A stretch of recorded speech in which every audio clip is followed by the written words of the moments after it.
Ahora sí, volvemos a tomar contacto con la Deutsche Welle, Thomas Sparrow, en vivo desde Berlín, desde Alemania, para traernos de primera mano toda la información local y, bueno, también obviamente del continente europeo. Thomas, ¿cómo estás? Buen miércoles. Lo que adelantábamos anteriormente, vamos a hablar de la caída de la producción y de la tasa de empleo en Alemania. Buen día.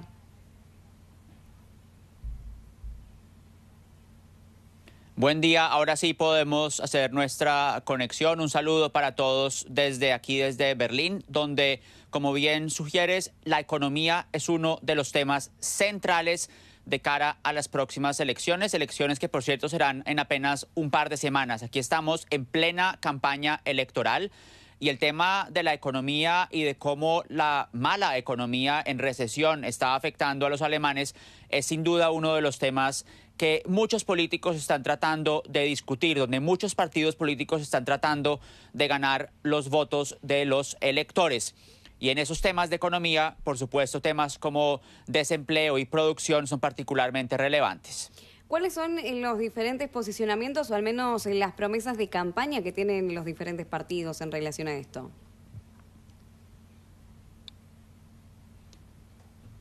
Por supuesto, sería un tema bastante largo hablar de cada partido y cada propuesta, pero depende de cómo se enfocan los diferentes partidos. Si se enfocan, por ejemplo, en aumentar o en reducir impuestos, si se enfocan en cómo aumentar la productividad, si se enfocan, por ejemplo, en materias de sostenibilidad. Ahí difieren los diferentes partidos dependiendo de su posición política. Y hay un tema clave también que hay que mencionar en ese aspecto, y es que en toda esta discusión sobre la economía en Alemania hay un tema también, especialmente en los últimos días, que está generando muchísima controversia, y son las amenazas de Donald Trump impositivas, las amenazas que ya también, pues por supuesto, mencionó con México, con Canadá y con China, y asegurando que también podría ser la Unión Europea la siguiente en sufrir esas posiciones de Estados Unidos. Y de ahí que las discusiones en Alemania y más ampliamente también a nivel europeo están centradas en qué se debe hacer para manejar esa relación política, pero también esa relación económica con el gobierno de Estados Unidos. Entonces, no solamente la economía local y los problemas que está sufriendo,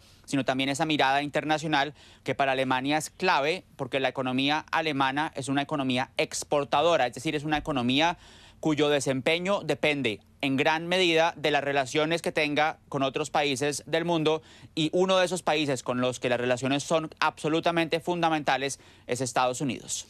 Por supuesto, y bueno, en relación a esto, el canciller Olaf Scholz tuvo un papel preponderante, ¿no? Bueno, más que nada teniendo en cuenta las posiciones que tomaron los principales representantes de la Unión Europea. ¿Cómo respondieron ante esta amenaza, si se quiere, entre comillas, decimos, de arancelar todo este comercio? Y además, ¿cómo está siendo su salida también del gobierno?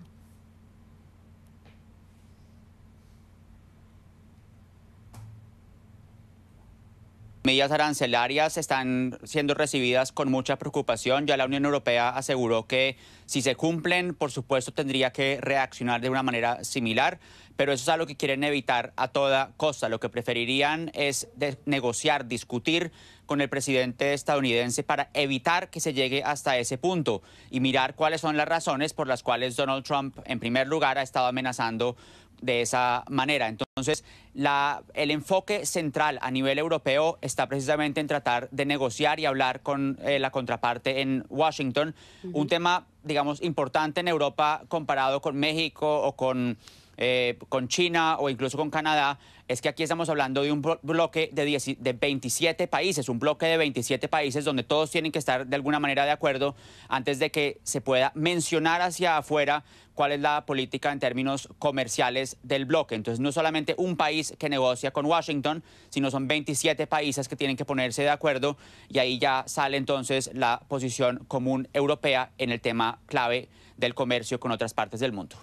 Claro, bueno, y una pregunta más en relación a este tema y ya nos metemos de lleno en la cuenta regresiva a las elecciones federales que van a ser el próximo 23 de febrero. ¿A qué se debe la caída de la producción y a estos niveles históricos también que, bueno, por supuesto, repercutieron en las tasas de empleo?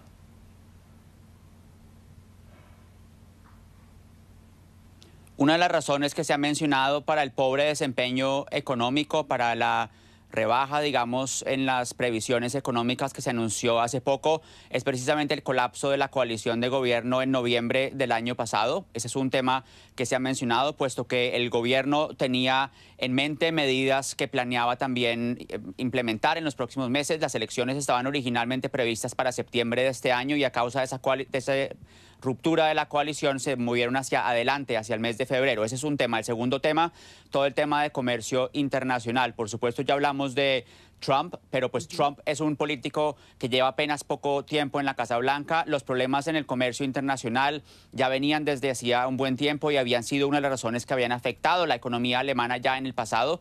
Entonces estamos hablando de temas coyunturales por un lado, también temas estructurales por el otro que han afectado el desempeño económico alemán. Y todo está relacionado también con las elecciones. Porque en últimas, si la economía va bien, si los alemanes tienen la sensación de que el país está avanzando, de que la economía está progresando, de que sus intereses, ya sea en temas de pensiones o en temas de salarios o en temas de empleo, están siendo considerados, pues los alemanes tienden a votar de una manera distinta que si reconocen que la economía está en problemas muy grandes y no se sienten representados por la clase política en ese aspecto. Entonces va a ser muy importante reconocer qué va a pasar exactamente el 23 de febrero cuando los alemanes vayan a las urnas, sobre todo en cuanto a las políticas que están presentando los diferentes partidos en temas económicos. Y en relación a esto, y ya te despedimos, última pregunta, ¿qué dicen los sondeos políticos? ¿A quién es la figura favorita en estos comicios?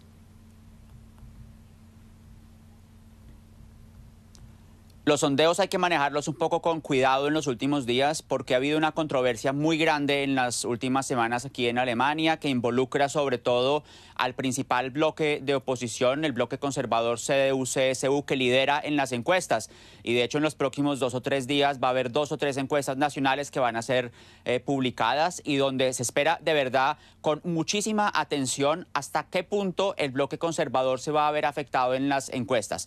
Si juzgamos por las encuestas que sabemos hasta el día de hoy, el bloque conservador estaría liderando con alrededor del 30% de la intención de voto, seguido por el partido de extrema derecha Alternativa para Alemania y luego entonces los partidos que hasta hace poco formaron esa coalición de 3 partidos, los socialdemócratas, los verdes y los liberales, muy rezagados atrás.